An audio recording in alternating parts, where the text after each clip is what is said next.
Hey guys, what's up? How y'all doing? I'm here to talk to you guys about Dragon Quest: The Adventure of Dai, or you could call it Dragon Quest Dai no Daai Boken, which is on episode 59. Now, this episode right here, this was actually a pretty cool episode, and I'm looking forward to the next ones and the ones after that, and hopefully things will look good because there is some kind of hope to come, but we'll have to see, So if anything else, let's just get this started. We have to it that after the opening of the episode, Vern's castle or fortress, the Palace of Vern, whatever you want to call it, is on its way destroying the surface world, dropping down large pillars of targets as bombs, And we see a scene with Zaboera and freaking like Mr. Vern or something. We had to it that Mr. Vern asked Zaboera if he saw the dark core right into Hadler's body, And Zaboera says, yeah, he did know, but he didn't really care, etc. And Mr. Vern warned Zaboera that you are nothing more than a filthy rat that likes to, whatchamacallit, run away and survive whatever to save your own skin and your own accomplishments. Should you do anything to us like that, I swear to life given to me, I will kill you myself. You best to remember that. Mr. Vern warns Zaboera once and warned Zaboera, I will kill you should you turn your back on us. That much I'll tell you, so you better watch yourself, Because Mr. Vern really has a bad impression on Zaboera, which I don't blame him for, because we all know how Zaboera is. He's a sneaky little imp, goblin, or darkling, or whatever the hell he is, to save his own skin whatsoever when the time comes about, So yeah, that aside, we have to it that Mom and Pop will later on be washed ashore and be saved by Chewie and his comrade along with the others, We have to it that Pop and Mom are in really bad distress right now because they fought the Dark King Vern himself and realized how powerful he is. Even when Dai fought him at his fullest, he still lost, etc. here and there. Not to mention he died. Pop even said in the Holy Mother Dragon even took Dai away whatsoever, I'm thinking in my mind, dang man, that must be very devastating and harsh to even look at that kind of thing, That aside,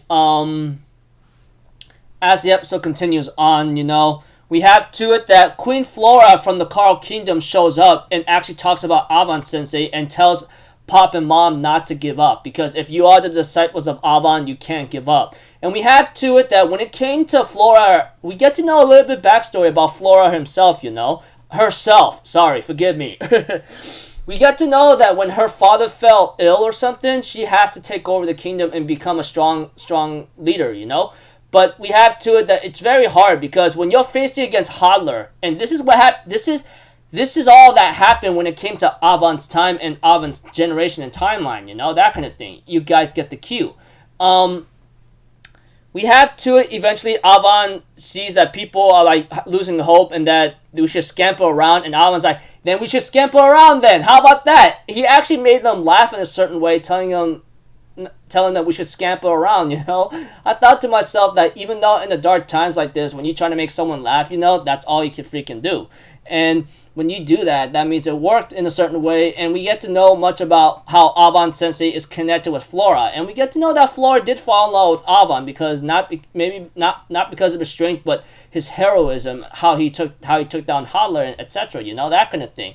So I thought it was pretty cool and awesome how she tells Avon's disciples, hey, you guys can't give up. Avon would not want you to give up even in these dark times, And therefore, with Pop and Mom's spirits restored, they decide to make sure to rise up again, And we get to see a scene after one more, about a kingdom about to be destroyed, We get to see a scene with Dark King Vern, Mr. Vern, and Reaper Vern, and Zaboera talking about the situation. Even Dark King Vern really finds this really boring, saying, I can't believe it. This is all too easy. Things are going so smoothly, and things are not looking looking hard at all, and I hate it. Well, it looks like to me, Dark King Vern must be very bored, The way I look at him, the guy is very powerful, and no one can actually go up against him. Even if Hadler was to go up against him, he'll be dead. Even Hadler admits it himself. When he almost killed Dark King Vern, he was only this close to killing him because, Dark King Vern used a lot of his magic power already. And when it comes to strength alone against Hadler, or what happened to him, etc., you know what's up, etc.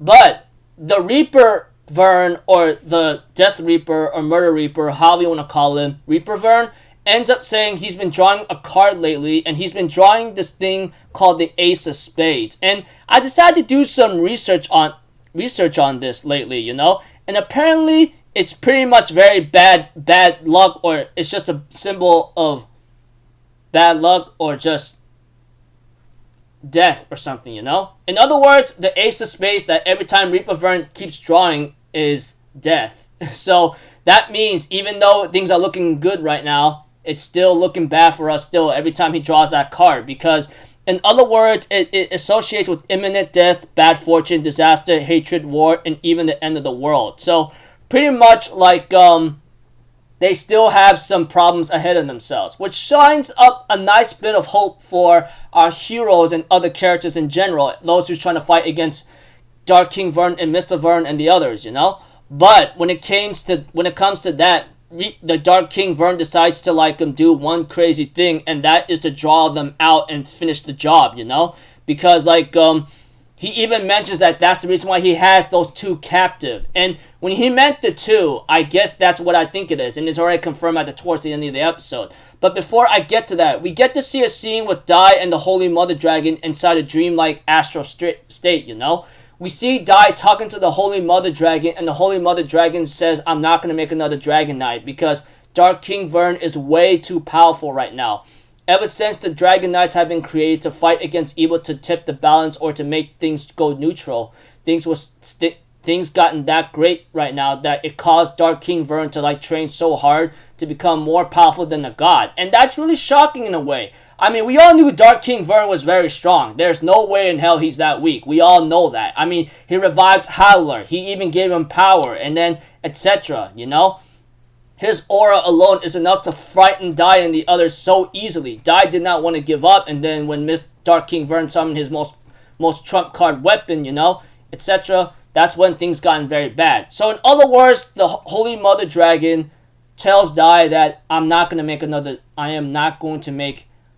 Dragon Knight. I mean, up against Dark King Vern right now, it's impossible. I'm going to take you to the heavens with me, and that's that. This is all I could give out right now, you know? However, she ends up realizing that Dai actually has two souls in his body, and that is Baran. Baran shows up and talks to the Holy Mother Dragon and convinces her otherwise, saying, listen, the true Dragon Knight that died that day was actually me.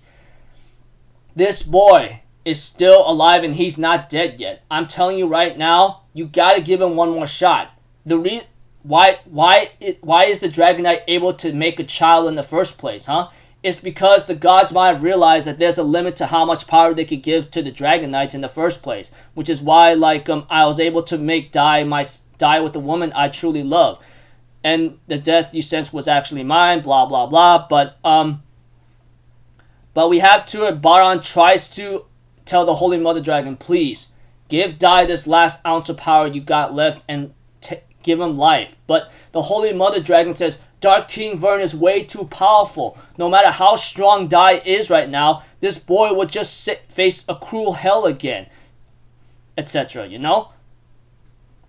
And that's how strong Dark King Vern is. The Holy Mother Dragon says, I'm done. I don't think I'm going to let you face that hell again, because we all know this and knew from the start that Dark King Vern was truly very strong, you know? He was very strong. And the fact that the Holy Mother Dragon says otherwise, saying like he's very strong, I mean, how the heck are we supposed to beat that? But Baran says, no.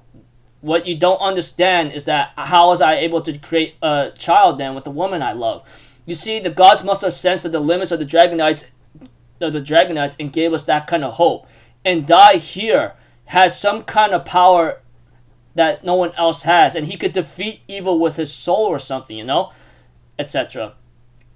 Even Baran convinces the Holy Mother Dragon that this boy might be allowed to be born because he has something, you know, and Baran asks the Holy Mother Dragon, please grant me this last request. I'm begging you, because Dai alone might have a shot against Dark King Vern, and he has something to destroy him with his own soul, you know, that kind of thing, whatever the case may be.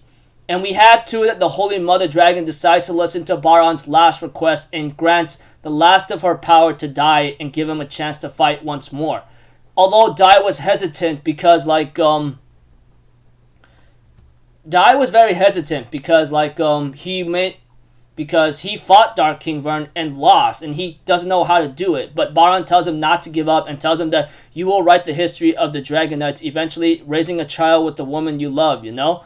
And to do so, you have to defeat Vern. You can't give up on that, you know, that kind of thing. But Dai was still very doubtful because I guess that fight he had with Dark King Vern really tormented him or traumatized him or shattered him, you know? Because it's gonna be like that when it comes to certain stories, etc. You know, when it comes to any fictional stories or how you want to write your expressions in any like fantasy, you know, the character's gonna go through a lot of change. Like the moment they fought this kind of powerful being, they're gonna freaking be scared and say, "Oh, I don't know if I can do it because I just fought this guy and he knocked me out," you know, that kind of thing, and he's not as strong as him, but. We had to, Baran tells Dai, you have your friends, and you got something more. Sola and I will always be with you. And we had to, Dai cries and tells his father, please don't leave me, don't go. And Dai therefore was revived once more, and the Holy Mother Dragon drops him to the place where the town worships the Holy Mother Dragon, you know? And we had to, Dai gets picked up by Flora and the others that etc. And Leona grabs Dai's hand and thanks goodness and is in great joy and relief that Dai is okay. We see to it that we get another bad problem. We see a message that the Dark Army makes a message to the world in all mirrors saying, your world's about to be destroyed. Accept this, accept your fate. Not to mention, there's going to be 2 traitors who will face execution. That is Crocodile and Hunkuro, you know? They will be killed in 2 days at noon, and they'll be killed in 2 days at noon for aiding the hero that is defeated, you know, etc. So we had to it that we get to see Crocodile and Hunkuro in the jail cell right now, and they all get chained up. Pop gets very furious about this, not liking this at all, you know, etc. And we have to it that freaking like the episode ends off there, you know. Preview of next episode. Preview of next episode is called Die and Pop, and it looks like to me it's gonna be hopefully it'll be a nice episode because it's gonna be very exciting, you know. Okay, sorry for this recap to be long, but I had to talk about a lot of things here and there. But that aside, there is still some hope for our heroes, you know. Like I told you, the Ace of Spades that the Reaper Vern keeps drawing, you know, is very bad luck. And I decided to do some research. What does the Ace of Spades really mean? And in terms of tarot fortune, you know, it can mean this. It could be a good luck or bad luck. But most of the time, apparently, it's called a death card, which is very unfortunate because even as powerful as Dark King Vern is, he still has a very bad fortune of what to come.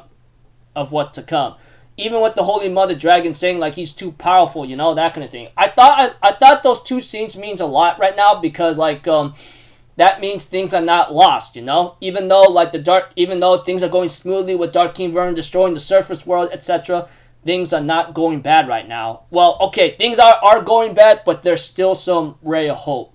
Don't know. So until then, people, I'll see you guys in the next video or so. I'm Alpha Zero. Have a good day. And I'll see you guys next time. All right. And aside from that, Queen Flora was pretty cool too. I mean, in a connection to Avan, and I guess she loved him very much, but she knows he's dead. And yeah.